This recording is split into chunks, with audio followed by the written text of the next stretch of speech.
السلام علیکم، think tank میں خوش آمدید۔ میں ہوں ثانیہ چودھری، میرے ساتھ موجود ہوں گے سلمان غنی صاحب، ڈاکٹر حسن عسکری صاحب، ڈاکٹر رسول بخش رئی صاحب اور رشید صافی صاحب بھی ہمیں جوائن کریں گے۔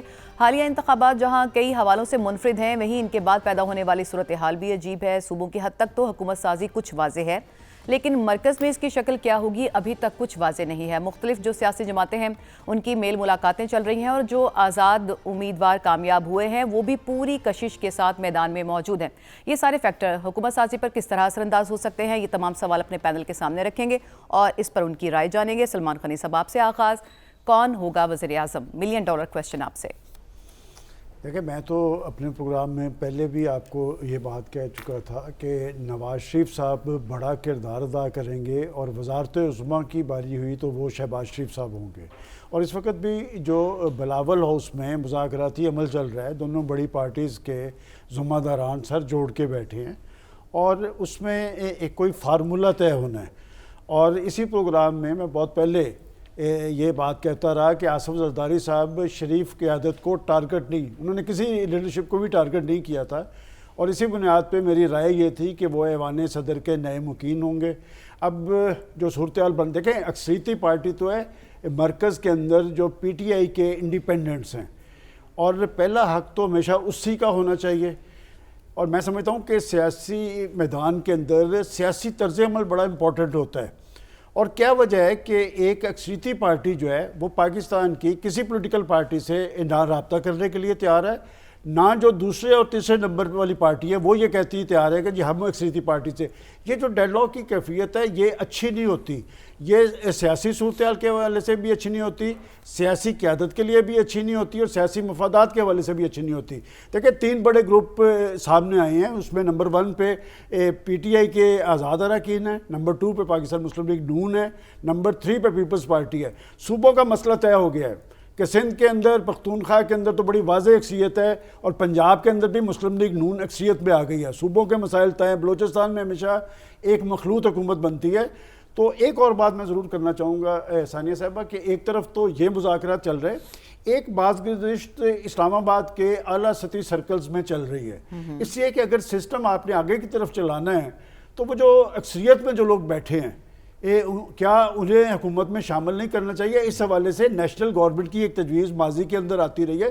میں سمجھتا ہوں کہ اسے آپ سنجیدہ ڈیولپمنٹ تو نہیں کہہ سکتے، لیکن یہ بعض گزشت ضرور چل رہی ہے کہ بڑی پولیٹیکل جو انڈیپینڈنٹس ہے باقی پولیٹیکل پارٹیز کو ساتھ ملا کے، دیکھیں تینوں بڑی پارٹیز صوبوں میں تو بس اقتدار ہوں گی، اور یہ تجویز چل رہی ہے کہ مرکز کے اندر اگر کوئی نیشنل گورنمنٹ ہو، اور اس کا فائدہ کیا ہوگا؟ اس کا فائدہ پی ٹی آئی کی جو لیڈرشپ اس وقت قید ہے ان کو بھی ہوگا۔ دیکھیں جب سیاسی عمل آگے کی طرف چلے گا، نیشنل گورنمنٹ ہو مطلب کیا شکل ہو؟ کون کون سی جماعتیں؟ دیکھیں نیشنل گورنمنٹ میں تو ساری جماعتیں، بڑی پارٹیز کو آپ دیوار کے ساتھ نہیں لگا سکتے، اور جس صورتحال میں پاکستان کھڑا ہے اس وقت سب سے بڑا چیلنج تو معیشت ہے، اور معیشت کی بحالی اور ترقی کا عمل تب تیز ہوگا جب پاکستان میں سیاسی استحکام ہوگا۔ یہ جو فارمولہ اب چل رہا ہے جس پہ پی ڈی ایم پلس میں کہوں گا کہ جو گورنمنٹ بنتی ہے، تو وہاں کی جو اکثریتی پی ٹی آئی کے اراکین ہیں وہ مرکز میں اپوزیشن میں بیٹھے ہوں گے، وہ ان کو چلنے دیں گے۔ دیکھیں ماضی کے اندر پی ڈی ایم کی گورنمنٹ تب چل گئی کہ وہ اسمبلیوں سے نکل گئے تھے، تو مرکز میں کوئی اچھی تصویر بنتی نظر نہیں آ رہی۔ یہ آپشن کیا بروئے کار لایا جا سکتا ہے؟ آپ نے کہا کہ نیشنل گورنمنٹ ہو، نیشنل گورنمنٹ وہ ہوتی ہے جس میں ساری پارٹیز ہوں، ساری پارٹیز آگے تو اپوزیشن کون کرے؟ میں نے کہا ہو نہیں، میں نے کہا یہ بات گشت چل رہی ہے، ایک تجویز ہے، اور یہ میرا خیال آئیڈیل تجویز ہے اس حوالے سے کہ اگر تو ملک کو آگے چلانا ہے، کیا پاکستان کی پولیٹیکل لیڈرشپ ایک ایک قدم پیچھے آنے کے لیے تیار ہے؟ اس حوالے سے ہم کچھ نہیں کہہ سکتے۔ ٹھیک ہو گیا ڈاکٹر صاحب، ابھی جیسے سلمان غنی صاحب کہہ رہے تھے کہ جو بڑے سٹیک ہولڈرز ہیں ان کو بھی آن بورڈ لینا چاہیے، پارٹی سربراہ کی حد تک تو شاید آن بورڈ نہیں لیا جا رہا، لیکن جو انڈیویجولز ہیں ان کے حمایت یافتہ آزاد امیدوار ان کو آن بورڈ کرنے کی کوشش کی جا رہی ہے، تو کیا اس سے کوئی اثر پڑ سکتا ہے حکومت سازی پہ؟ دیکھیے حکومت کا جو ہمیں اس وقت امکان نظر آتا ہے وہ یہی ہے کہ جو اس وقت لوگ جو پارٹیاں اس وقت کوشش کر رہی ہیں غالباً وہی ایک کولیشن گورنمنٹ بنائیں گی، کیونکہ ایبسولوٹ میجورٹی تو کسی کی بھی نہیں ہے۔ باقی جہاں تک پی ٹی آئی کے انڈیپینڈنٹ کا تعلق ہے، وہ ان کے لیے یہ وقت موزوں نہیں ہے حکومت بنانے کے لیے، کیونکہ جو ہے نا ان کو قبولیت حاصل نہیں ہوگی، اس لیے ان کے لیے اس وقت جو سپیس ہے وہ اپوزیشن ہی میں ہے۔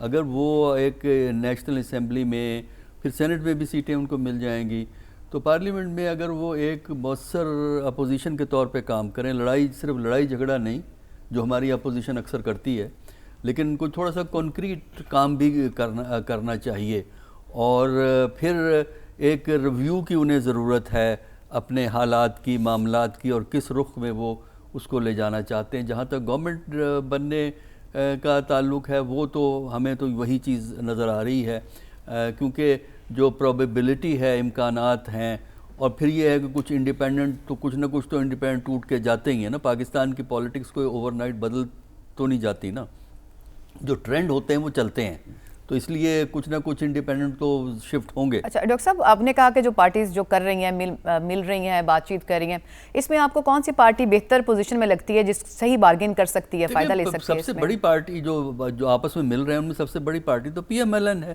سیٹوں کے لحاظ سے دیکھا جائے تو اس میں لیڈنگ پارٹی یہ ہے، باقی پی پی پی اس کے بعد آتی ہے۔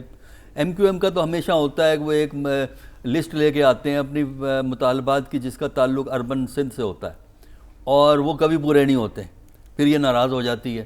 یہ سلسلہ جو ہے وہ چلتا ہے، لیکن فی الحال چونکہ ضرورت ہے نمبر پورا کرنا، کیونکہ پارلیمانی نظام میں نمبر گیم ہے، تو یہ نمبر کرنا بھی پالیٹکس ہوتا ہے، نمبر کو پورا کرنا، اور اسی کا کام ہو رہا ہے۔ اور جہاں تک میرا خیال یہ ہے کہ یہ نمبر ان کا پورا ہو جائے گا، اس کے بعد حکومت بنے گی۔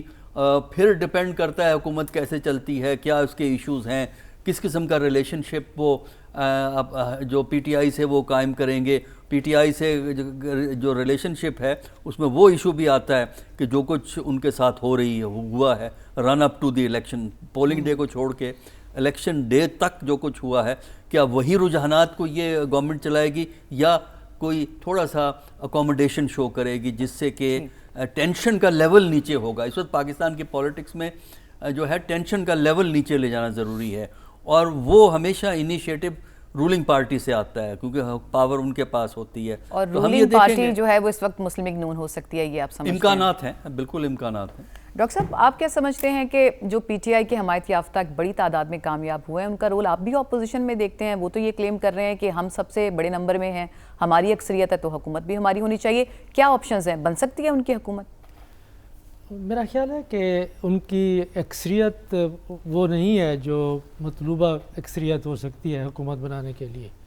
اس کے لیے تو ایک عدد ہے اس وقت، وہ ہے 134 کے قریب، وہ ان کے پاس نہیں ہے، لیکن ان کا دعویٰ ہے کہ بہت سی نشستوں پہ انہیں ہرا دیا گیا ہے، اور وہ عدالتوں میں اپنے کیسز لے کے گئے ہیں۔ دیکھیں ان کا کیا فیصلہ ہوتا ہے، کہ اگر فیصلہ ان کے حق میں ہوتا ہے، اور یہ بہت بڑی تعداد ہے سیٹوں کی، اگر ان کے حق میں ہوتا ہے تو پھر شاید وہ حکومت بنا سکے، لیکن اس وقت وہ لگتا نہیں ہے، اس لیے کہ عدالتی فیصلے آنے تک بہت دیر لگے گی، اور جن اراکین اسمبلی کو election commission of Pakistan notify کر دے گا تو وہ اسمبلی میں جائیں گے، اور ظاہر ہے کہ پھر ان کے لیے مشکلات زیادہ بڑھ جائیں گی۔ تو بادی نظر میں مجھے نہیں لگتا کہ تحریک انصاف اس وقت اس پوزیشن میں ہو سکتی ہے کہ وہ حکومت سازی کر سکے۔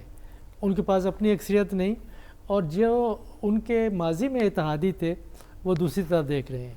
ایم کیو ان کے ساتھ تھی، اور پھر جو اس وقت کا ایک پاور سٹرکچر تھا اس میں منشا یہی تھی کہ کچھ جماعتوں کے ساتھ وہ لے کے چلیں، اور وہ نہ چل سکے، اور عدم اعتماد کی تاریخ ان کے پاس پیش ہو گئی۔ اس کے حساب سے میں بالکل ایگری کرتا ہوں کہ اس وقت ان کے لیے مرکز میں جو موزون رول ہو سکتا ہے وہ تو وہی ہے کہ حزب اختلاف میں بیٹھیں اور حزب اختلاف کی سیاست کریں۔ اچھا ڈاکٹر صاحب، مرکز میں پھر وزیر اعظم کی نشست کے اوپر سب کی نظریں ہیں، تو آپ کے خیال سے کون سی جماعت موضوع ہے، صحیح بارگین کر سکتی ہے اس پوزیشن کے لیے؟ اس وقت میرا خیال یہ ہے کہ مسلم لیگ نون اس پوزیشن میں ہے کہ وہ اپنا وزیر اعظم نامزد کر سکے، لیکن بڑی ہارڈ بارگین ہونی ہے پاکستان پیپلز پارٹی اور مسلم لیگ نون کی۔ اس میں دیکھیں ان کے کیا فیصلے ہوتے ہیں، کہ اگر ایسا لگتا مجھے نہیں ہے، میرا خیال یہ ہے کہ ان کے درمیان میں سمجھوتا ہو جائے گا، طے پایا جائے گا، کیونکہ اگر وہ سمجھوتا ان کے درمیان میں طے نہیں پا سکتا تو ان میں سے کوئی بھی سیاسی جماعت حکومت نہیں بنا سکتی چھوٹی جماعتوں کو ساتھ ملا کر بھی۔ اس کے لیے تو پھر آزاد امیدواروں کی ضرورت ہوگی، اور آزاد امیدوار کیا اتنی تعداد میں